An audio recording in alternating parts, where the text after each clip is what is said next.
नमस्कार दोस्तों, जय जोहार। मैं कौशल तिवारी और बिहनिया संध्या में आपका स्वागत है।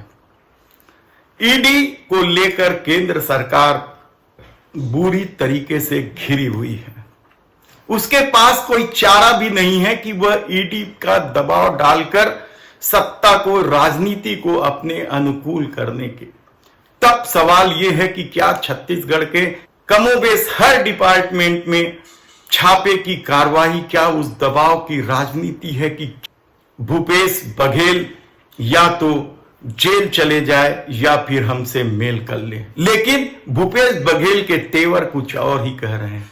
वह राजनीति इस तरीके से कर रहे हैं कि अब राजनीति खतरनाक रूप लेते जा रही है। यानी जैसे जैसे ईडी का दबाव छत्तीसगढ़ में बढ़ता जा रहा है, वैसे वैसे मुख्यमंत्री भूपेश बघेल के तेवर न केवल उग्र हो रहे हैं, बल्कि प्रदेश की राजनीति गांव गरीब के साथ छत्तीसगढ़िया बात की ओर बढ़ता जा रहा है। और शायद ये बात छत्तीसगढ़ के मुख्यमंत्री भूपेश बघेल अच्छी तरीके से जानते हैं, इसलिए उन्होंने कल सीना ठोक कर कहा कि वे जेल जाने से नहीं डरते और यदि उन्हें जेल भेजा गया तो भाजपा का सुपड़ा साफ हो जाएगा।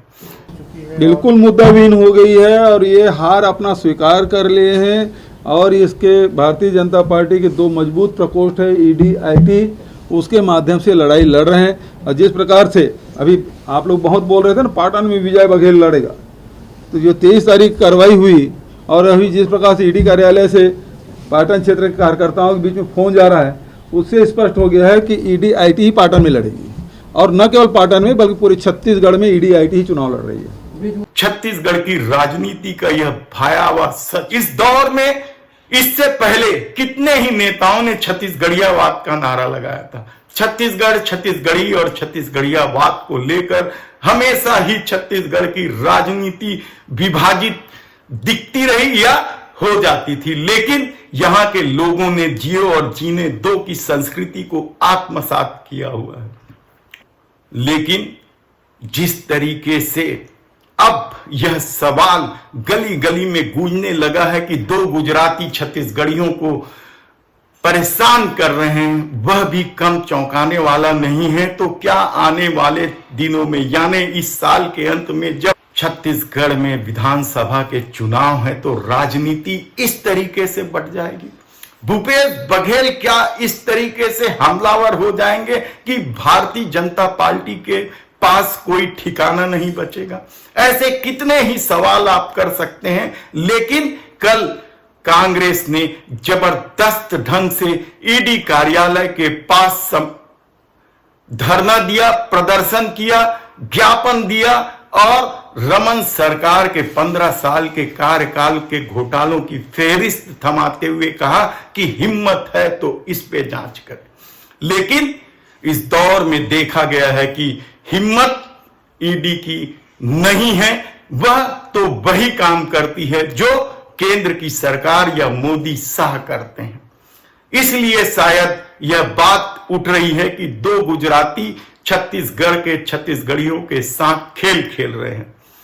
यह सवाल इसलिए उठ रहा है कि अजीत पवार, जिनकी करोड़ों की संपत्तियां अटैच की गई है या सीज की गई है, उस पर भी ईडी हाथ नहीं डाल रही है, क्योंकि मोदी सरकार ने उन्हें महाराष्ट्र का उप मुख्यमंत्री बनवा दिया।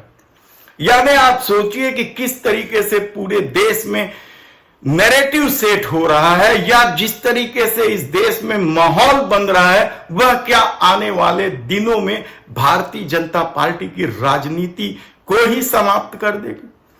क्या भारतीय जनता पार्टी और ज्यादा बिखर जाएगी? क्योंकि 2024 को लेकर जिस तरीके की चर्चा है कि अब सरकार बनना बेहद मुश्किल है, ऐसी परिस्थिति में यदि छत्तीसगढ़ में और दबाव डाला जा रहा है, लगातार हर विभाग पर छापे की कार्रवाई की जा रही है और मुख्यमंत्री इससे डरने की बजाय या घबराने की बजाय अपने कड़े तेवर के साथ मोदी शाह पर हमला कर रहे हैं, ईडी पर हमला कर रहे हैं, तो सवाल कई सारे उठेंगे। और उस पे ये आरोप हम पे लगा रहे हैं।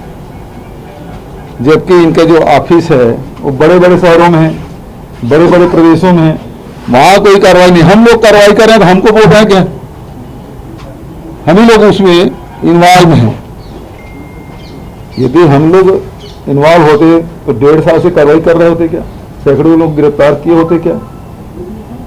और जुआ के मामले में विधानसभा ने जब देखा कि इसमें जल्दी छूट जाते हैं तो उसे जुआ प्रतिशत अधिनियम कड़ा बनाया गया और लागू भी कर दिए। और उसके बाद ये राजनीतिक चलते ये लोग सब कार्रवाई कर रहे हैं, राज्य सरकार को बदनाम करने के अलावा इनका कोई उद्देश्य नहीं है। यदि है तो उनके हेड ऑफिस में जाएं, उनके खिलाफ कार्रवाई करें। देश भर में अभी मैंने बताया था कि उत्तर प्रदेश, उड़ीसा, मध्य प्रदेश, अन्य जगहों सेलेक्टिव कार्रवाई की जा रही है। ऐसे कितने ही सवाल हैं, लेकिन इन सवालों के बीच जब इस साल चुनाव होने हैं और राजनीति छत्तीसगढ़ियावाद की तरफ इस तरीके से घूमने लगी है, तो यह बेहद ही खतरनाक राजनीति है। और ऐसी परिस्थिति में भारतीय जनता पार्टी के सामने कई तरह की दिक्कतें आने वाली है। तब सवाल यह है कि क्या यह कार्रवाई जारी रहेगी? क्या सचमुच 10 तारीख और 15 तारीख के बीच, 10 सितंबर और 15 सितंबर के बीच मुख्यमंत्री भूपेश बघेल की गिरफ्तारी हो सकती है? कई सारे सवाल हैं। हम आपको बताते रहेंगे कि किस तरीके से भारतीय जनता पार्टी बौखलाई हुई है और मुख्यमंत्री भूपेश बघेल हमलावर हैं। धन्यवाद।